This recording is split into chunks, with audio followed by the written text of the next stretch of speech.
So tell all me animals. about CircuitPython and like learning CircuitPython and that you just have. Because I am totally unfamiliar with like LinkedIn classes. Yeah, to tell you the truth, I also was unfamiliar until I until I produced this course with them. But Hmm. yeah, so I have recently launched this course. It's called CircuitPython: How to Make a Robot Cat Connect to the Internet, or something like that, or Connecting a Robot Cat to the Internet. That's the title. Nice. I was like, I knew it flowed better. Like there's it was more of a less of a mouthful. Yeah. And it's about using CircuitPython and Adafruit.io, which is this MQTT server that Adafruit has that is mostly free. And it uses a Metro M4 Airlift Lite Metro M4 Express Airlift Lite, uh, Okay.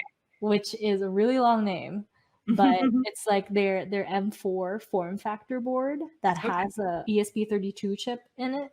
Or Hmm. is it ESP8266? I don't know which one. Well, But one of the yeah, two one of though. the Wi-Fi Yeah. chips. As a side note, I feel like as I'm getting into a lot of this hardware stuff, the thing that hardware engineers too, or like people who are really into hardware, is Hmm. memorize a bunch of random numbers and letters, like 18650 Right. or 8266, or all of these like letters and numbers that totally make sense once you know what they are, but Right. when you don't, you're like, what What is this what even? do you mean? Why do you have to call it its full name?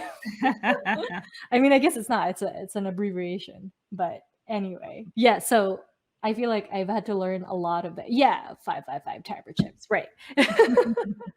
I feel like I had to learn a lot of it. Coming in. Oh, it's lighting up! Look at Yes, that's that! exciting. I'm now testing out like the fit on different fingers. I think the middle finger is probably Your best bet there. Yeah, I actually think it's a little bit cramped on this finger. But yeah, like I that's good. said, That's too tight. it might end up being a MIDI ring, because that's always an option, right?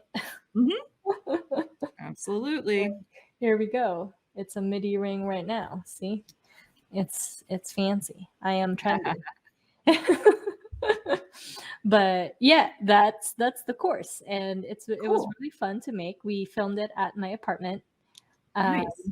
my old apartment in San Francisco, and they shipped me like 7 boxes of equipment for Wow. lighting and cameras and all of that stuff. And I had been writing the course in 2019. We were supposed to film it. Sorry, 2020 we were supposed to film it. Early 2020 we were supposed to film it. And then lockdown happened. Yeah. So we dropped the ball hard Yeah. on producing the course. Yeah. Um, and I was not in a mental state anyway to like, actually Yeah. be productive. Um, so we picked it back up again earlier this year because we were like, okay, either we wait next year or we try to get it to happen remote filming. And so I decided, you know what, I kind of just want to have this course out there. Like I wrote most of the content already.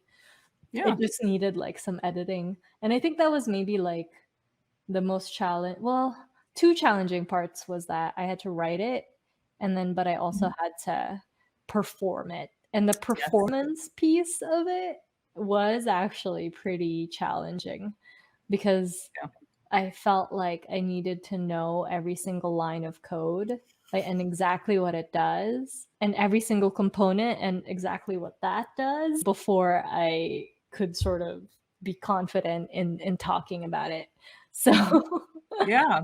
but it's out, and I am like super happy to have been able to do it.